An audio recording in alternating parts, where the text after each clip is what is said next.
যে আমাদের মহামান্যগণ্য ব্যক্তি একটু বসে রোদ পোহাচ্ছেন, একটু চুলকেও নিচ্ছেন। রোদের মধ্যে গাটা একটু কুটকুট কুটকুট কুটকুট কুটকুট করছে। এতটাই শীত পড়েছে যে ঠান্ডায় একেবারে ফুলে গেছেন। হঠাৎ করে একটি ক্রিসমাস ট্রি কোথা থেকে ওনার সামনে এসে পড়লো, উনি সেটা বুঝে উঠতে পারছেন না, তাই চোখগুলি ছোট ছোট করে। ও মা, কি আরাম! ওনাকে মনে হচ্ছে একটু ক্লান্ত। এতক্ষণ উনি উড়ছিলেন ফরফর করে, একটু গাটা একটু ঝেড়ে নিচ্ছেন।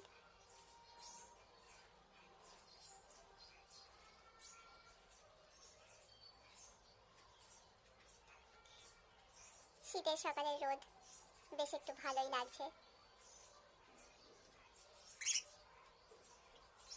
উনি হয়তো আমাকে বললেন, তুই বেশি বকিস না,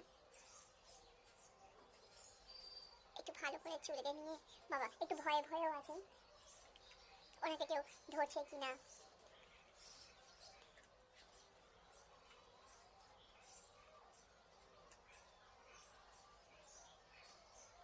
কি হয়েছে মিষ্টি, ওখানে কি উকুন হয়েছে? ও মা, কি পালকগুলো